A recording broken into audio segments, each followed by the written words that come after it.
السلام علیکم ورحمۃ اللہ وبرکاتہ۔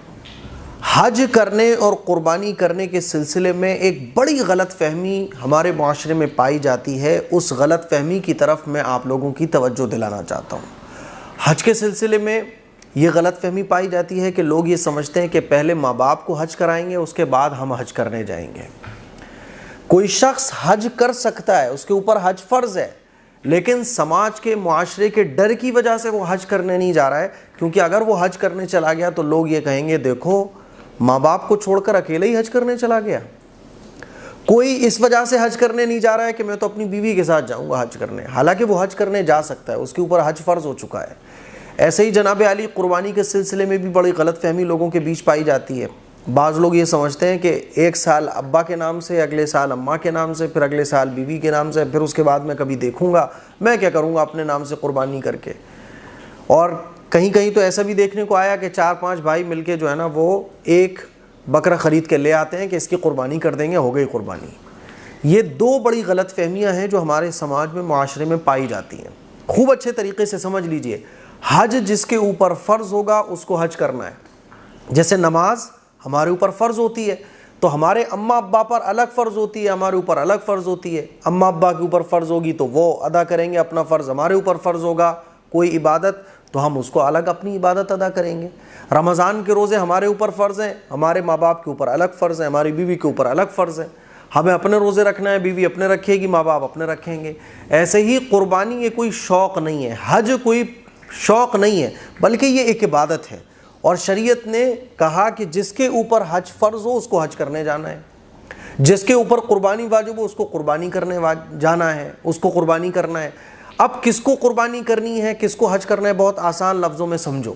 دیکھو، اگر آپ کو اللہ نے اتنا روپیہ پیسہ دیا ہوا ہے کہ آپ حج کرنے جائیں گے تو حج کے جو خرچے ہیں وہ آپ افورڈ کر سکتے ہیں، وہ حج کے خرچے آپ برداشت کر سکتے ہیں۔ اتنا روپیہ اللہ تعالیٰ نے آپ کو دیا ہے، جتنے دن آپ حج پر رہو گے آپ کے گھر والوں کا خرچہ بھی اٹھ سکتا ہے، آپ کے گھر والوں کا خرچہ بھی چل سکتا ہے۔ اتنا روپیہ اللہ تعالیٰ نے آپ کو دیا ہے تو حج کا خرچہ بھی آپ افورڈ کر سکتے ہو۔ حج کرنے جاؤ گے، واپس آ جاؤ گے، آپ کے پیچھے گھر والوں کا بھی خرچہ چل سکتا ہے۔ اتنا روپیہ اگر آپ کے پاس ہے تو زندگی میں ایک مرتبہ حج کرنا آپ کے اوپر فرض ہو گیا۔ اب جب آپ کے اوپر حج فرض ہو گیا تو یہ مت دیکھو کہ ماں باپ کو اگر میں حج پر لے کر نہیں گیا تو معاشرہ کیا کہے گا۔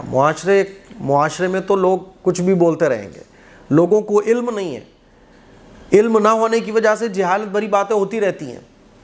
ماں باپ کو لے کر نہیں گئے تو بھئی ماں باپ کے اوپر فرض ہی نہیں ہے حج۔ حج کوئی پکنک اور حج کوئی پروگرام اور کوئی فنکشن تھوڑی نہ ہے کہ ماں باپ کے بغیر جاؤ گے تو ماں باپ ناراض ہو جائیں گے۔ ارے یہ تو عبادت ہے۔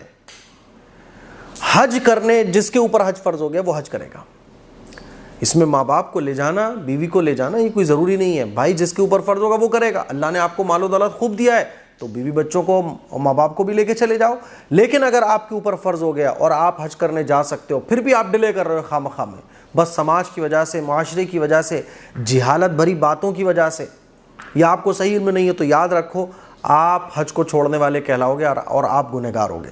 اسی لیے حج جس کے اوپر فرض ہو جائے اس کو حج کرنا فرض ہے۔ بات سمجھ آ رہی ہے؟ دوسرا مسئلہ قربانی کا ہے۔ قربانی کا بھی مسئلہ یہی ہے، جس کے اوپر قربانی واجب ہوگی اس کو قربانی کرنا ہے۔ قربانی کس کے اوپر واجب ہوتی ہے؟ تو یاد رکھیے مسلمان ہونا ضروری ہے، غیر مسلم پر قربانی نہیں ہے۔ جو شخص مسلمان ہو، بالغ ہو، نابالغ پر قربانی نہیں ہے۔ عاقل ہو، پاگل اگر کوئی شخص ہے اس کے اوپر قربانی نہیں ہے۔ کوئی پاگل آدمی ہے لیکن بہت پراپرٹی ہے، بہت پراپرٹی تھی، پاگل ہو گیا تو اس کے اوپر قربانی نہیں ہے۔ مقیم ہونا، کوئی اگر سفر پر ہے تو اس کے اوپر قربانی نہیں ہے۔ مقیم ہونا یعنی اپنے شہر میں ہونا ضروری ہے۔ نمبر 5، صاحب نصاب ہونا۔ کسی شخص کے پاس اگر اتنا اماؤنٹ ہے جتنے میں 52.5 تولہ چاندی مارکیٹ میں آ رہی ہے، مارکیٹ میں آپ کے علاقے میں 52.5 تولہ چاندی جتنے روپے کی آ رہی ہو، اگر اتنا روپیہ آپ کے پاس ہے، چاہے وہ سونے کی شکل میں ہو، چاندی کی شکل میں ہو، بینک بیلنس میں ہو، کیش میں ہو، یا آپ نے کسی کو ادھار میں دے رکھے ہوئے ہیں یا بزنس میں لگے ہوئے ہوں، اگر آپ صاحب نصاب ہیں تو آپ کے اوپر قربانی واجب ہو جائے گی۔ اور جس کے اوپر قربانی واجب ہوگی اس کو قربانی کرنا ہے۔ بڑے جانور میں 7 حصے ہو جاتے ہیں، آپ ایک حصہ لے سکتے ہیں۔ چھوٹے جانور میں پورے جانور کو ذبح کرنا ضروری ہے۔ شوہر کے اوپر قربانی واجب ہوگی، شوہر کو کرنا ہے۔ بیوی کے اوپر قربانی واجب ہوگی، بیوی کو کرنا ہے۔ ماں باپ کے اوپر قربانی واجب ہوگی، ماں باپ کو کرنا ہے۔ اب یہ نہیں دیکھا جائے گا کہ ارے بیٹے نے اپنے نام سے قربانی کر دی، ماں باپ کے نام سے نہیں کری۔ ارے بھائی ماں باپ کے اوپر واجب ہی نہیں ہے، ماں باپ کے اوپر واجب ہوگی تو اپنی قربانی الگ کریں گے۔ یہ بالکل ایسا ہی ہے جیسے ہم اور آپ 5 وقت کی نمازیں پڑھتے ہیں، 5 وقت کی نمازیں میرے اوپر الگ فرض ہوئی، ماں باپ کے اوپر الگ فرض ہوئی۔ میرے اوپر